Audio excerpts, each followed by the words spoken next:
Salut à toi, la forme. Alors aujourd'hui, on va apprendre à dessiner un truc qui va être bien cool.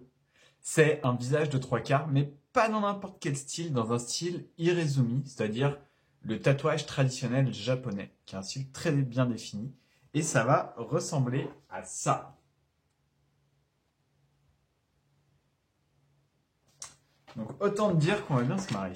Il faut savoir que l'irezumi est lui-même inspiré d'un style de dessin traditionnel japonais qui s'appelle l'ukiyo-e. U-K-I-Y-O-E. Je ne vais pas en parler dans cette vidéo plus en détail parce que c'est pas le sujet. J'en ferai une vidéo beaucoup plus longue sur le sujet, c'est prévu prochainement. Mais je sais que tout le monde ne fait pas de l'irezumi. Hein, des gens viennent pour voir des visages de trois quarts, de manga, de réalisme, etc. Et en fait, ce qui est bien en dessin, c'est que les techniques de base sont là, elles ne bougent pas, et après, une fois que c'est fait, eh bien, le style graphique n'est que de l'enrobage. Je m'explique. À peu de choses près, la structure anatomique ne va pas changer, hein, même si on change de style. Que ce soit en manga, en réalisme, en irezumi ou autre semi-réaliste, peu importe, un corps humain, hein, l'anatomie est toujours plus ou moins la même. On a toujours deux yeux, sauf Cara Design différent, mais on a toujours deux yeux, des cheveux, des oreilles, des mains, des pieds, etc., etc. Ce qui veut dire que la seule chose qui va être différenciante, ça va vraiment être l'enrobage, le style graphique. D'ailleurs, par exemple, en manga, ce qui va changer, c'est d'avoir un front plus haut, plus large, plus élevé qu'en réalisme, qui va être beaucoup plus petit. Euh, c'est pas forcément les yeux d'ailleurs, contrairement à ce que pensent beaucoup de gens. Je t'invite à aller voir Death Note de Obata et de Oba, et le mangaka, donc Takeshi Obata, ne fait pas de grands yeux particulièrement super kawaii. Il est dans un style très réaliste et pourtant ça fait bien manga. Donc, il a toutes ses bases anatomiques classiques, très bien maîtrisées. Je me demande même s'il a pas fait une école d'art à mon avis. Et il a quand même un style manga, tu vois. Donc c'est vraiment que c'est lié à l'enrobage plus qu'à la technique pure et dure. Donc une fois que tu as acquis ta structure en dessin, il n'y a que le style qui va changer. Bref, pour en revenir à notre Irezumi et à notre visage de trois quarts d'aujourd'hui, c'est un personnage qui est fortement inspiré des contes du Suikoden qui sont 108 héros de mythe chinois qui ont fait des actions héroïques, si je peux dire ça. Je te mets deux, trois images à l'écran pendant ce temps-là.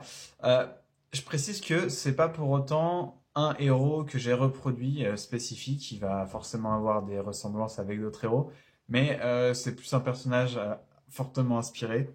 Je trouve ça plus intéressant que de faire une création personnelle que de simplement recopier ce qui a déjà été recopié des centaines de fois, voire des dizaines de milliers de fois depuis le temps qu'ils sont là, depuis 200 ou 300 ans, tu vois.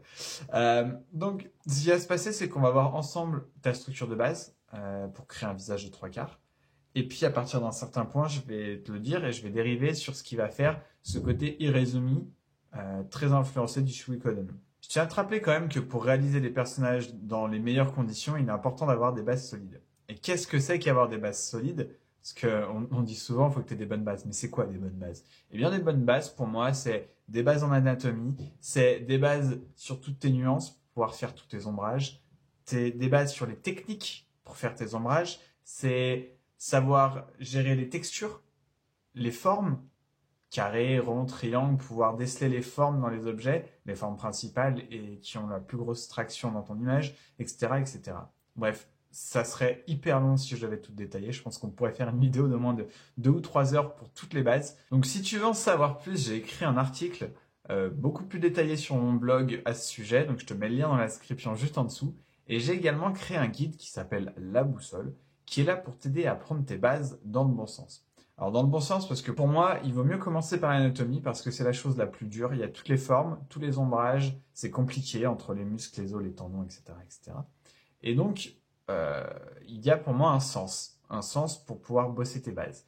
Donc c'est ce qui est dans ce guide, dans cette checklist, il y a le sens qui est mis par rubrique. Donc il y a plusieurs rubriques et tout est en point par point. Parce qu'après tout, on construit une maison sur des bases solides. Elle est téléchargeable juste en dessous, premier dans la description. Et d'ailleurs, je te conseille fortement de l'imprimer pour pouvoir l'avoir tout le temps avec toi et checker les rubriques. On est parti pour le visage de trois quarts. On se retrouve sur ma feuille tout de suite.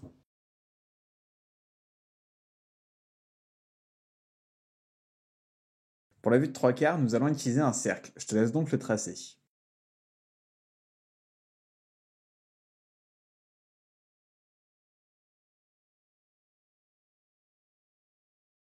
Contrairement à la vue de face, de 3/4, nous voyons le bord plat, le côté, du visage, ou le côté de ta tête si tu préfères.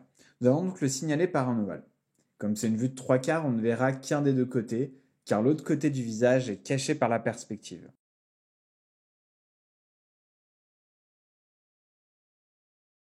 Ensuite, à l'intérieur de ce cercle, tu vas tracer un trait horizontal et un trait vertical. Le trait vertical sera ton guide pour l'inclinaison de ton visage.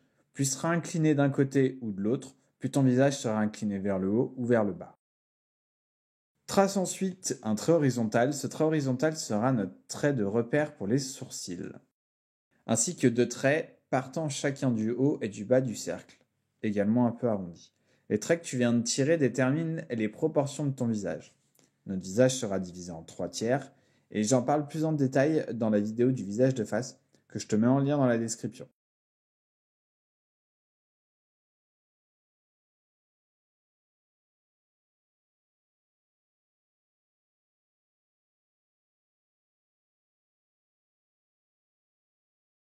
Donc je m'excuse pour le changement audio, je me suis rendu compte au montage qu'il me manquait une indication. Donc le trait que tu me vois en train de tracer à l'écran, c'est le trait qui va déterminer si mon visage va regarder à gauche ou à droite. Plus tu vas le mettre sur les côtés et plus il regardera dans une direction ou dans l'autre. Sur ce dessin, je ne fais pas exactement 3/3 égaux les uns aux autres parce que c'est un visage masculin avec des proportions plutôt réalistes. Donc j'ai préféré opter pour une mâchoire plus large. Ensuite, on va placer le cou. Alors, le trait du cou, au niveau des cervicales, il suit la continuité de ton trait horizontal qu'on a dessiné sur le bord de ta tête. À toi de voir à quel point tu souhaites que ton cou soit baraqué. Par contre, fais attention, en revanche, un cou, c'est rarement tout droit comme un poteau. Il y a des muscles, il y a des tendons sur le cou également, dans le cou également. Donc, il y a des légères courbes, hein, c'est pas juste deux traits tout droits. Ensuite, je vais dessiner un petit trait juste en dessous de notre trait des sourcils, ce sera le repère pour les yeux. Je place ensuite un deuxième repère pour le nez et pour la bouche.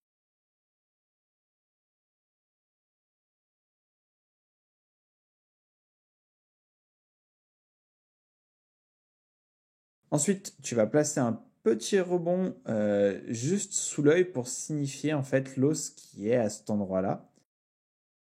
Ensuite, on s'attaque au menton de ce visage et c'est à ce moment-là que commence la stylisation du visage. Je vais faire un menton plus baraqué, hein, comme étant inspiré d'images du XVIIIe siècle. Les hommes se devaient d'être forts et virils, d'après la société de l'époque, hein. Du coup, plus c'est baraque, et mieux c'est. Donc, il aura un menton qui va ressortir.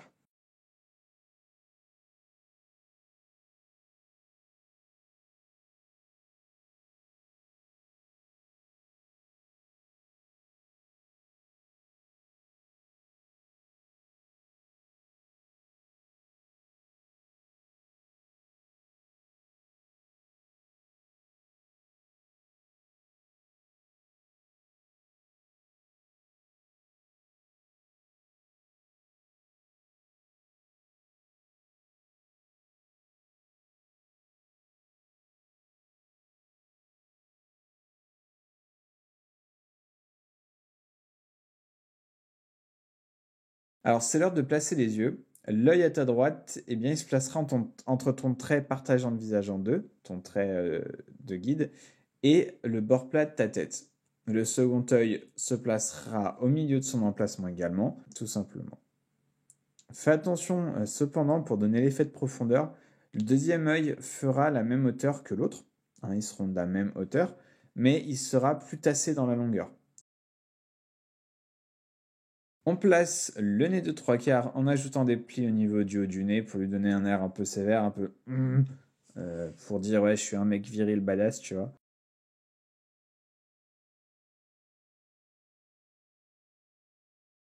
Ensuite, je te laisse placer la bouche. Je te conseille de dessiner le bord des lèvres avec une plus grosse épaisseur sur le bord. Ça donnera une impression d'ombrage, comme ils font souvent en manga, et ça ajoutera artificiellement de la perspective grâce à la pondeur du trait.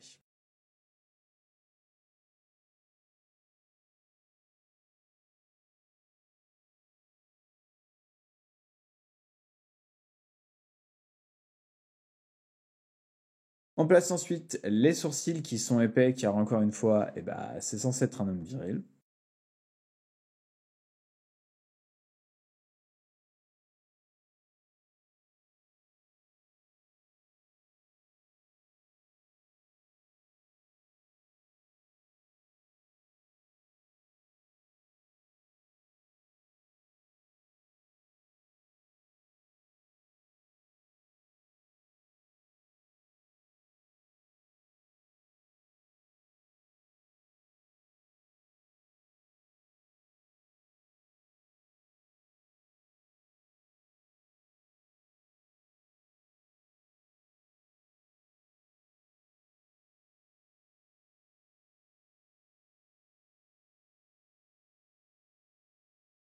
Et enfin, on fait l'oreille. Alors pour placer l'oreille, ce que je te conseille comme repère, c'est le suivant.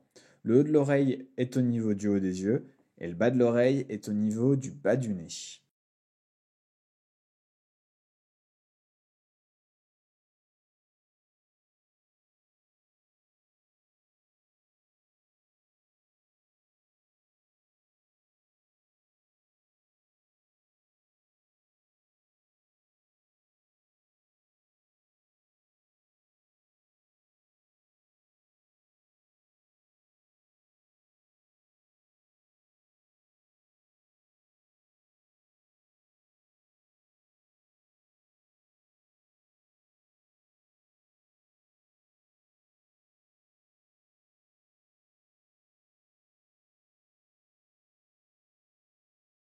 Ensuite, pour rester dans la tradition Irezumi avec les héros du Suikoden et leurs tatous à deux niveaux, parce ils ont des tatouages sur leur peau, et ben moi je vais faire pareil, je vais faire le bout d'une sleeve là sur le torse.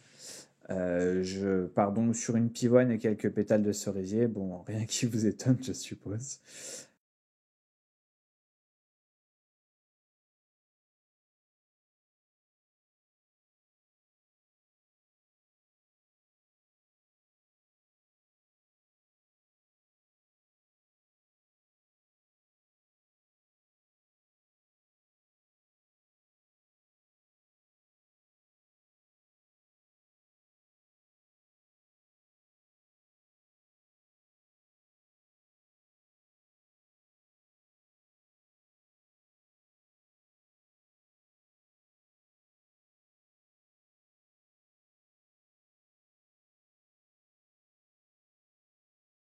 Maintenant, la partie la plus fun, à savoir les cheveux. Je suis parti sur des cheveux au vent pour donner du dynamisme à l'illustration, car sa pose, elle est très statique, même pour une pose de trois quarts. D'ailleurs, tu verras plus tard que je dessinerai de l'eau derrière lui.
Donc voilà, c'est tout pour ce tuto. Je te laisse avec le timelapse pour l'ancrage et la colorisation.